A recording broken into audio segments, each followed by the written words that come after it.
지난주부터 하나님의 마음이 어떤 마음인지 함께 나누고 있습니다. 요나는 하나님의 마음을 이해하지 못했습니다. 그런 요나에게 하나님께서 하나님의 마음이 무엇인지를 가르쳐 주셨죠. 오늘 창세기 22장 말씀 역시 마찬가지입니다.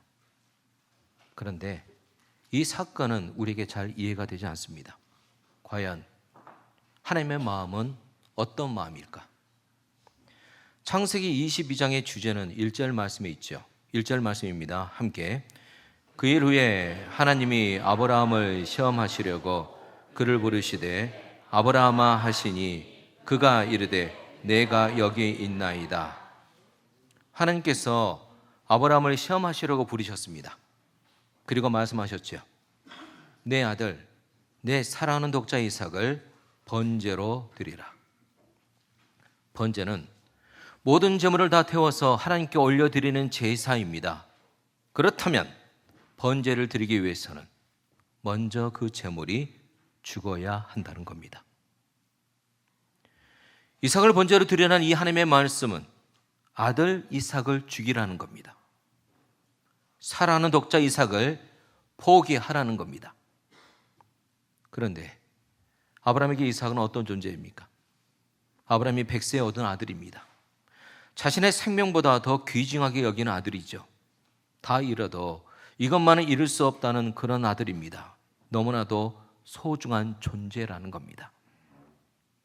하나님도 잘 알고 계셨습니다. 그래서 하나님께서 이 절에서 어떻게 말씀하신 겁니까?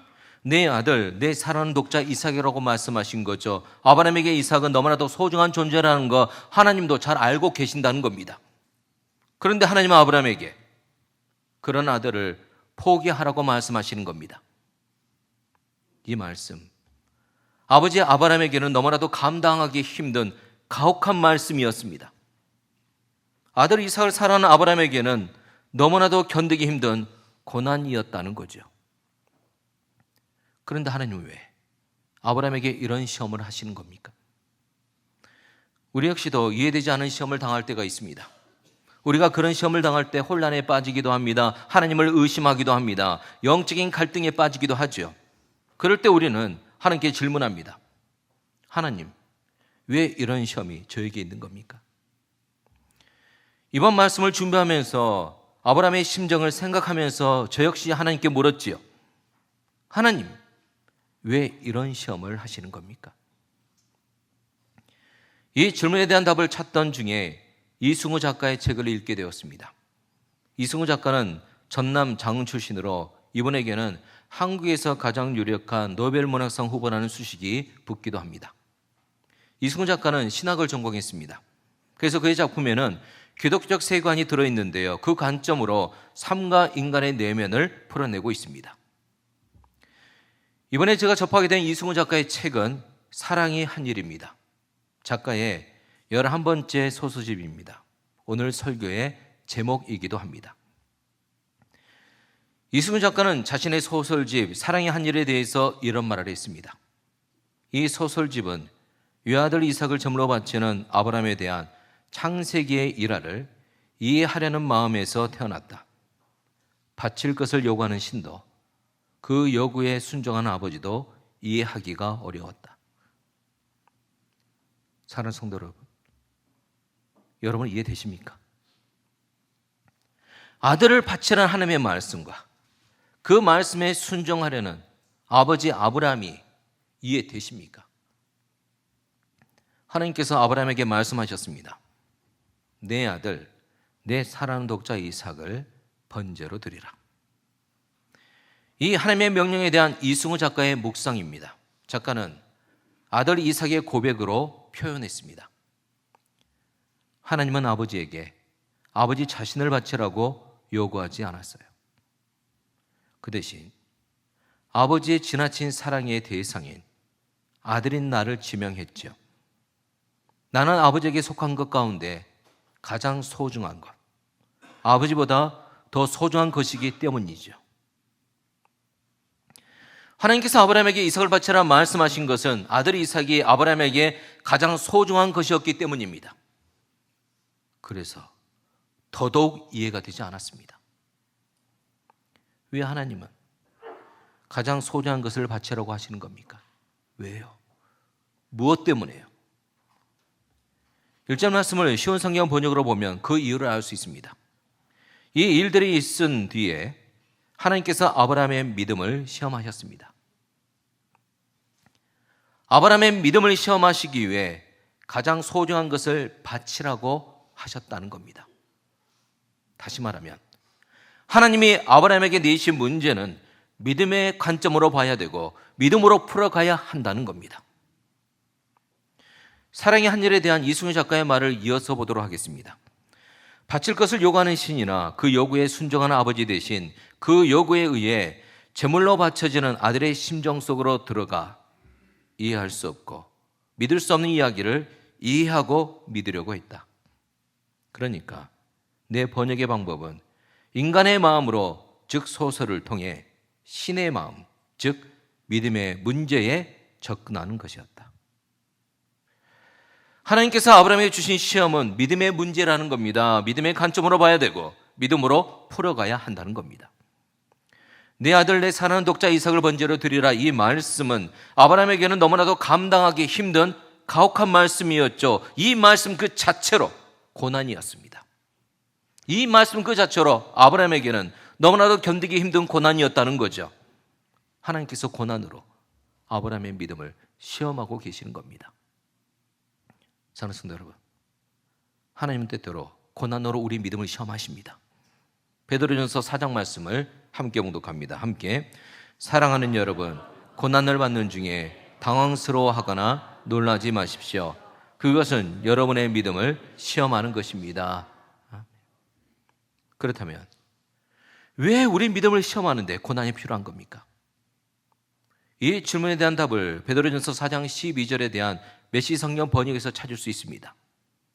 사는 것이 참으로 힘들더라도 하나님께서 일하시지 않는다고 속단하지 마십시오. 고난은 여러분이 통과해야 하는 영적 재련의 과정입니다. 방금 봉독한 베드로전서 4장 말씀에서는 고난을 어떻게 표현하고 있습니까? 영적 재련의 과정으로 표현하고 있지요. 옛날 방법으로 금을 재련할 때는 불순물이 섞인 금을 영광로 속에서 녹인다고 합니다. 모든 불순물이 제거되고 순금만이 남을 때까지 계속해서 열을 가한다고 합니다. 그 과정에서 불순물인 찌꺼기가 떠오릅니다. 우리가 고난을 당할 때도 마찬가지입니다. 고난을 당할 때 내 믿음의 민낯이 여지없이 드러납니다. 하나님을 잘 믿고 있는 줄 알았는데 나는 돈을 믿고 있었어요. 난 하나님을 전적으로 의지하고 있는 줄 알았는데 나는 정작 사람을 의지하고 있었어요. 고난을 통해 내 안에 있던 죄의 찌꺼기가 떠오르고 있는 겁니다. 그렇게 죄의 찌꺼기가 떠오르면 어떻게 해야 됩니까? 다시 금을 재려는 이야기를 하겠습니다. 불순물이 섞인 금을 영광로 속에서 계속해서 열을 가하면 찌꺼기가 떠오릅니다. 찌꺼기가 떠오르는 대로 제거하면서 계속해서 열을 가합니다. 사랑하는 성도 여러분, 우리 역시도 고난을 통해 내 안에 있는 죄의 찌꺼기가 떠오를 때 예수 보혈로 계속해서 제거해야 합니다. 죄책감에 빠지지 마시고 그 죄 찌꺼기를 내가 감당하지 마시고 우리 주님께 맡겨드리시길 바랍니다. 고난의 과정에서 드러난 내 자신의 죄됨과 악함과 약함을 성령의 불로 제거하시길 바랍니다. 탐욕과 교만의 불순물이 제거될 수 있기를 바랍니다. 그렇게 고난의 영광내를 통과하면서 우리 안의 죄가 제거되는 겁니다. 그럼 언제까지입니까? 언제까지 제거돼야 됩니까? 에미 카미케라는 분이 고난을 주제로 말할 때 인도에서의 경험을 예로 들었습니다. 그가 한 번은 인도의 대장장이에게 물었습니다. 당신이 금을 연단할 때 이것이 순금이 되었다는 것을 어떻게 하십니까? 그 대장장이의 대답입니다. 녹은 금 위에 제 얼굴을 비춰봅니다. 제 얼굴이 정확하게 보일수록 불순물이 그만큼 제거된 겁니다. 대장장이는 녹은 금 위에 자신의 얼굴을 비춰보지요. 자신의 얼굴을 정확하게 볼 수 있게 되었을 때 불순물이 제거되어 순금이 되었다는 것을 알게 된다는 겁니다. 그렇다면 성도 여러분, 우리의 경우는 누구의 얼굴이 보여야 됩니까? 예수 그리스도의 얼굴이 보여야 합니다. 언제? 예수님의 얼굴이 선명하게 보일까요?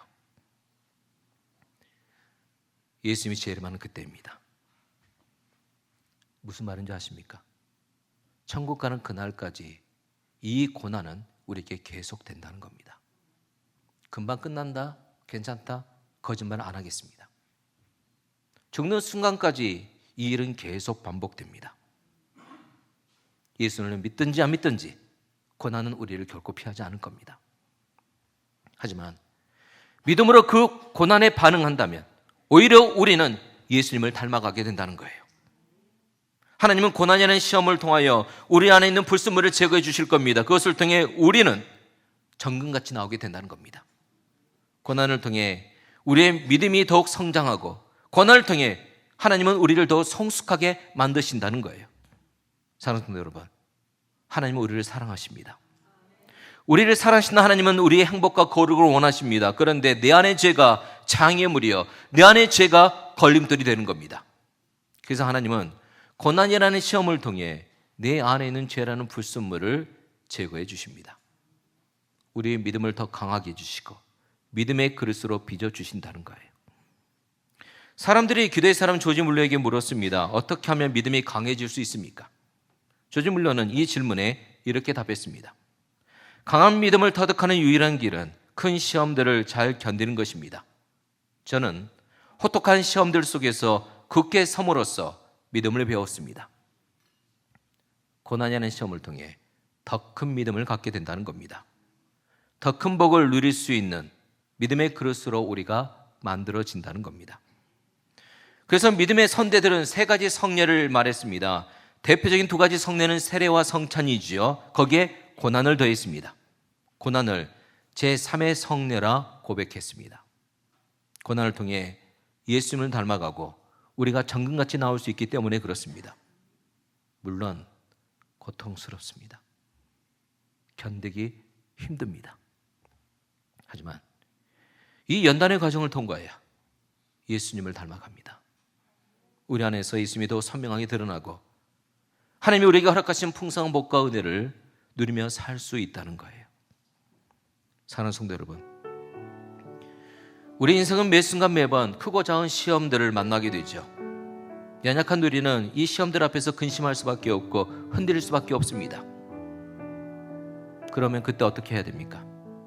헨리 비처라는 분이 설교 중에 이런 말을 했는데요. 우리는 날마다 두 개의 손잡이를 잡고 하루를 삽니다. 하나는 두려움의 손잡이이고 또 하나는 믿음의 손잡이입니다. 우리가 만약 두려움의 손잡이를 잡으면 어떻게 될까요? 시험에 넘어지게 되고 시험에 빠지게 됩니다. 그래서 우리는 어떤 순간에도 믿음의 손잡이를 붙잡아야 됩니다. 그래야 믿음으로 시험을 통과해 정금같이 나오게 됩니다. 그래야 믿음으로 시험을 이겨 승리하게 됩니다. 믿음의 눈을 들어 우리 주님을 바라볼 수 있기를 바랍니다. 함께 찬양하겠습니다. 고단한 인생길 힘겨운 오늘도 예수 내 마음 아시네. 지나간 아픔도 마주할 세상도 예수 내 마음 아시네. 하루를 살아도 기쁨으로 가리. 예수 늘 함께 하시네. 의에도 염려도 온전히 맡기리. 예수 늘 함께 하시네. 믿음의 눈 들어 믿음의 눈 들어 주를 보니 이 또한 지나가리라. 주어진 내 삶의 시간 속에 주의 믿음의 눈을 들어 우리 주님을 바라보며 고백합니다. 믿음의 눈 들어 주를 보니 이 지나가리라. 주어진 내 삶의 시간 속에 주의 뜻 알게 하소서. 아멘. 하나님께서 아브라함에게 말씀하셨습니다. 네 아들 내 사랑하는 독자 이삭을 번제로 드리라. 아브라함은 이 말씀에 순종해야 합니까? 불순종해야 합니까? 사랑의 한 일에 담긴 이승우 작가의 묵상입니다. 그가 해야 하는 일은 아들에 대한 사랑 때문에 불가능한 일이었지만 그 일을 하지 않는 것은 하나님에 대한 사랑 때문에 불가능한 일이었다. 그는 바치는 것이 불가능했고 바치지 않는 것도 불가능했다. 사랑은 그를 불가능한 사람으로 만들었다. 작가는 아브라함의 갈등을 잘 표현했습니다. 아브라함은 하나님을 사랑하기에 그 말씀에 순종해야 했습니다. 하지만 아들 이삭을 사랑하기에 그 말씀에 순종하기 너무 힘들었어요. 아브라함은 이렇게 두 사랑 사이에서 힘겹게 갈등하고 있었습니다. 그만큼이나 하나님과 이삭을 사랑하고 있었기 때문입니다. 우리는 여기서 아브라함이 겪고 있는 시험이 어떤 시험인지 알 수 있습니다. 하나님은 아브라함의 사랑을 시험하고 계셨던 겁니다. 사랑하는 아들 이삭을 사랑하는 하나님께 드리라는 겁니다. 이런 사랑의 시험이 우리 인생에서 만나는 가장 힘든 시험입니다. 그래서 아브라함도 두 사랑 사이에서 흔들렸습니다. 하나님에 대한 사랑과 아들 이삭에 대한 사랑 사이에서 아브라함은 흔들렸습니다. 오늘 말씀에 보게 되면 흔들리는 아브라함의 모습이 보여집니다. 하나님께서 말씀을 주시자 아브라함은 어떻게 했습니까? 3절 말씀입니다. 함께 아브라함이 아침에 일찍 일어나 나귀의 안장을 지우고 두 종과 그의 아들 이삭을 데리고 번제에 쓸 나무를 쪼개 가지고 떠나 하나님이 자기에게 일러주신 곳으로 가더니 아브라함은 순종했습니다. 그것도 미루지 않고 아침에 일찍 일어나 즉시 순종했습니다. 아브라함이 모든 것을 알아서 아침에 일찍 일어나 순종한 것이 아니에요. 아브라함이 모든 것이 납득되고 이해되어서 아침에 일찍 일어나 순종한 것이 아닙니다. 그저 사랑하는 하나님의 말씀이니 믿고 가는 겁니다. 하지만 아브라함의 마음은 계속 흔들리고 있었습니다. 찰스 스퍼전 목사님은 그런 아브라함의 마음에 대해 이렇게 말했습니다. 아브라함이 자기 아들을 태울 번제에 쓸 나무를 패고 있었을 때 그는 나무를 죽인 것이 아니라 자신의 심장을 쪼개고 있었다. 그만큼이나 고통스러웠다는 겁니다. 아브라함은 이렇게 두 사랑 사이에서 계속 흔들리고 있었습니다. 하지만 흔들려도 하나님을 사랑하는 아브라함은 즉시 순종했습니다. 아침 일찍 일어나 모리아산으로 갔습니다. 3일 동안 걸어갔습니다. 그 여정이 어떤 여정이었을까요? 그 길은 사랑하는 독자 이삭을 번제로 드리기 위해 가는 길입니다. 아들 이삭을 죽이기 위해 가는 길입니다. 그래서 아브라함의 마음은 찢어졌을 겁니다. 3일의 여정 동안 아브라함은 끊임없이 사랑하는 하나님께 물었습니다. 하나님, 왜 이삭을 번제로 드려야 합니까? 하나님, 차라리 저를 번제로 받아주시고 아들 이삭은 살려주시면 안 됩니까? 순종하면서 끊임없이 물었습니다. 이런 질문을 안고 걸어가는 3일의 여정은 아브라함의 인생에서 가장 힘겨운 여정이었을 겁니다. 그래도 아브라함은 순종했습니다. 그래도 사랑하는 하나님이 주신 말씀에 순종했습니다. 모든 것을 알아서 모든 것이 납득되고 이해되어서 순종한 것이 아니었습니다. 그저 사랑하는 하나님의 말씀이니 믿고 순종했던 겁니다. 흔들리면서도 마음이 찢기면서도 계속 순종했던 겁니다. 이렇게 아브라함의 마음은 계속 흔들리고 있었습니다. 모레산에 도착했을 때 종들에게 했던 말에서도 아브라함의 흔들리는 마음이 그대로 드러났습니다. 5절 말씀을 보겠습니다. 이 말씀에 보게 되면 하나님의 말씀에 순종하려는 마음과 아들 이삭을 살리고 싶어하는 마음 사이에서 흔들리고 있고 갈등하고 있는 아브라함의 마음이 그대로 보여집니다. 아브라함은 은연중에 기도 제목을 나누고 있는 겁니다. 하나님께 간절히 기도하고 있는 겁니다. 내가 아이와 함께 저기 가서 예배하고, 하나님, 아들 이삭을 죽여 번제로 드리지 않고 아들 이삭과 함께 예배 드리는 것으로 만족하시면 안 될까요? 우리가 너에게로 돌아오리라. 하나님, 아들 이삭과 함께 집으로 돌아갔으면 좋겠습니다. 그리고 아들 이삭과의 대화에서도 아브라함은 자신의 기도 제목을 나누었습니다. 8절 말씀입니다. 화면을 보고 함께, 내 아들아, 번제할 어린 양은 하나님이 자기를 위하여 친히 준비하시리라. 아멘. 하나님, 아들 이삭이 아니라 다른 제물로 준비해 주옵소서. 아브라함은 이렇게 흔들리면서도 순종했습니다. 그저 사랑하는 하나님의 말씀이니 믿고 순종했던 겁니다. 도정한 시인의 시집 중에 흔들리지 않고 피는 꽃이 어디 있으랴, 이런 시집이 있습니다. 흔들리지 않고 피는 꽃이 어디 있으랴. 이 세상 그 어떤 아름다운 꽃들도 다 흔들리면서 피었나니, 흔들리면서 줄기를 곧게 세웠나니. 성도 여러분, 이렇게 우리의 믿음은 흔들리면서 뿌리를 내리고, 흔들리면서 꽃을 피우고, 흔들리면서 열매를 맺는 겁니다. 그럼 어떻게 흔들리면서도 꽃을 피우고 줄기를 곧게 세울 수 있을까요? 그 뿌리를 땅에 내리고 있기 때문입니다. 우리 연약한 믿음은 수없이 흔들립니다. 하지만 이런 우리의 연약한 믿음이 말씀의 뿌리를 내리고 있다면, 흔들린다고 해도 우리는 꽃도 피우게 되고 열매도 맺게 된다는 거예요. 말씀이 나를 붙잡아 주기 때문입니다. 그래서 흔들릴 때 말씀을 내 안에 집어넣으시길 바랍니다. 그 말씀이 나를 붙들어 주십니다. 아브라함은 말씀에 붙잡혀 끝까지 순종했지요. 아브라함은 손을 내밀어 칼을 잡고 아들 이삭을 죽여 하나님께 제물로 바치려고 했습니다. 그때 하나님께서 급히 아브라함을 부르셨고 아브라함의 손을 급히 붙잡으셨습니다. 12절 말씀입니다. 화면을 보고 함께, 그 아이에게 내 손을 대지 말라, 그에게 아무 일도 하지 말라.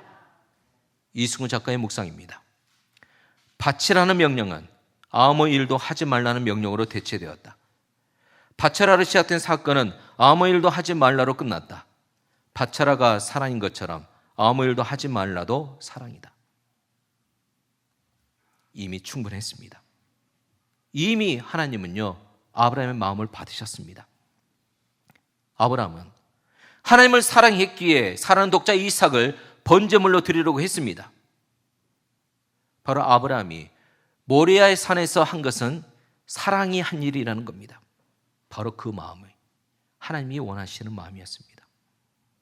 그래서 기뻐 받으셨던 겁니다. 사랑하는 성도 여러분, 오늘 예배를 드리는 우리를 향한 악한 사단의 마지막 유혹이 뭔지 아십니까? 올바른 목적을 잘못된 동기로 수행하게 하는 겁니다. 순종을 율법의 동기로 하게 하는 겁니다. 오늘 예배 드린 이 예배를 의무감으로 그냥 의미 없이 그냥 드리는 겁니다. 하지만 하나님은 우리의 예배 가운데 어떤 것을 받기 원하십니까? 우리의 마음, 하나님을 향한 사랑의 마음을 받기 원하십니다. 사랑의 동기로 행하는 순종을 원하신다는 겁니다. 우리 하나님은 사랑의 한 일을 기뻐 받으십니다. 아무 일도 하지 말라 하신 이 하나님의 사랑은 여호와 이레로 이어졌습니다. 아브라함이 보니 순양의 뿔이 수풀에 걸려 있었지요. 이 양은 하나님이 친히 준비해 주신 양입니다. 아브라함은 하나님이 친히 준비해 주신 그 양을 아들 이삭을 대신해서 제물로 드렸습니다. 그리고 자신 만난 하나님의 이름을 여호와 이레, 하나님께서 준비하셨다고 고백했습니다. 아브라함은 기도 응답을 받은 겁니다. 하나님 준비해 주세요. 하나님이 응답을 받고 준비해 주신 겁니다. 성도 여러분, 하나님의 마음을 알고 계십니까?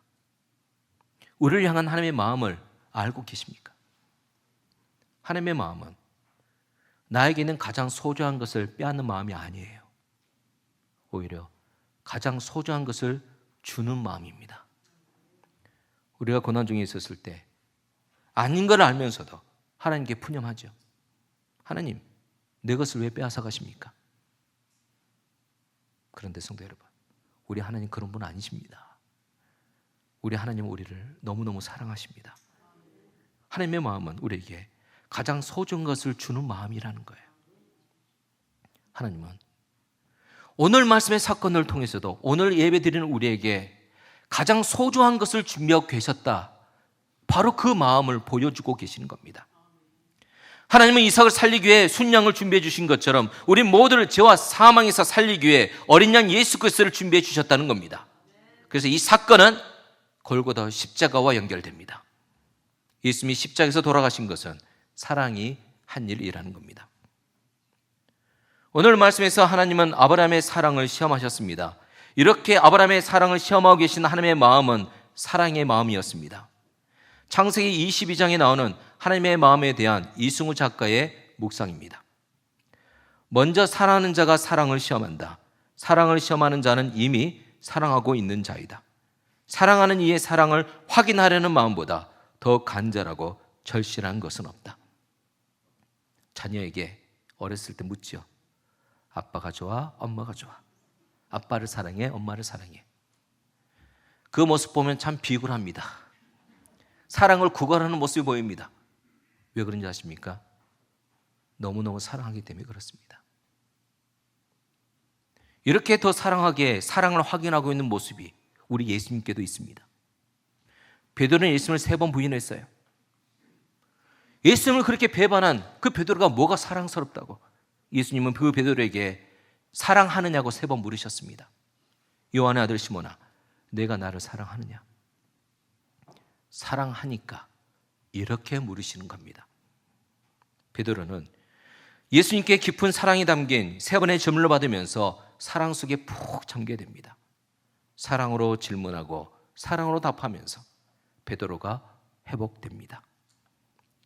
사랑하는 성도 여러분, 사랑을 확인하는 마음은 더 사랑하는 마음입니다. 오늘 말씀에서 하나님은 더 사랑하기에 아브라함에게서 사랑을 확인하고 싶었던 겁니다. 바로 이 사랑이 우리를 죽기까지 사랑하신 십자가 사랑인 겁니다. 오늘 말씀에서 하나님은 아브라함의 사랑을 시험하셨지요. 이 일은 사랑이 한 일입니다. 그리고 이 하나님의 사랑이 예수님을 제물로 드렸고 이 일 역시 사랑이 한 일입니다. 바로 죄인이 우리를 죽기까지 사랑하시는 하나님의 사랑이 한 일이라는 겁니다. 사랑하는 성도 여러분, 우리 하나님은 좋으신 하나님이십니다. 믿으십니까? 사랑이 하나님이십니다. 왜 그렇습니까? 하나님께서 우리에게 하시는 모든 일이 사랑의 동기로 하시는 일이기 때문입니다. 심판도, 고난을 허락하시는 것도, 우리를 시험하는 것도 사랑의 동기로 하시는 일입니다. 사랑이 한 일이라는 겁니다. 이런 하나님의 마음을 알고 있다면, 나를 향한 하나님의 사랑을 품고 있다면 모든 사건에 대해서 우리는 믿음으로 반응할 수가 있습니다. 우리의 믿음은 하나님의 사랑의 뿌리를 내리고 있을 때 힘을 낼 수 있고 자랄 수 있기 때문에 그렇습니다.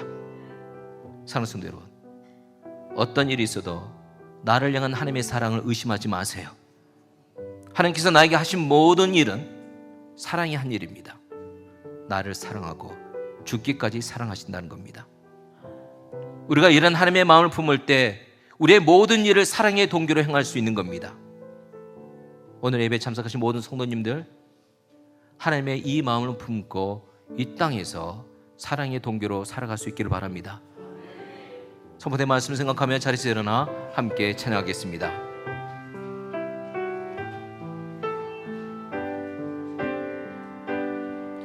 다 표현 못해도 나 표현하리라.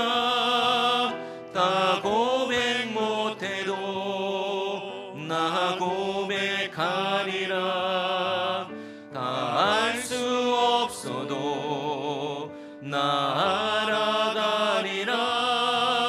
다 닮지 못해도 나 닮아가리라. 다 표현 못해도 나 표현하리라. 다 고백 못해도 나 고백하리라. 다 알 수 없어도 나 알아가리라.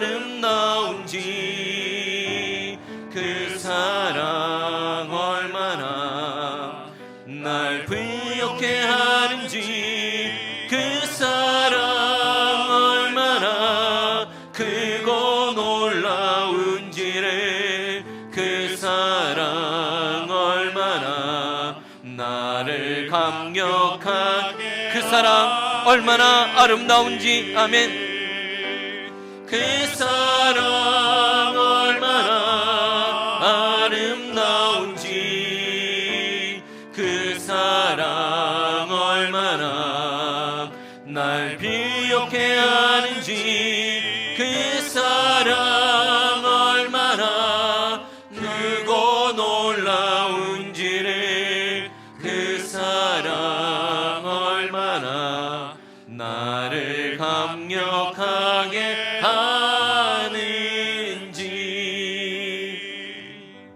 파송사를 드립니다.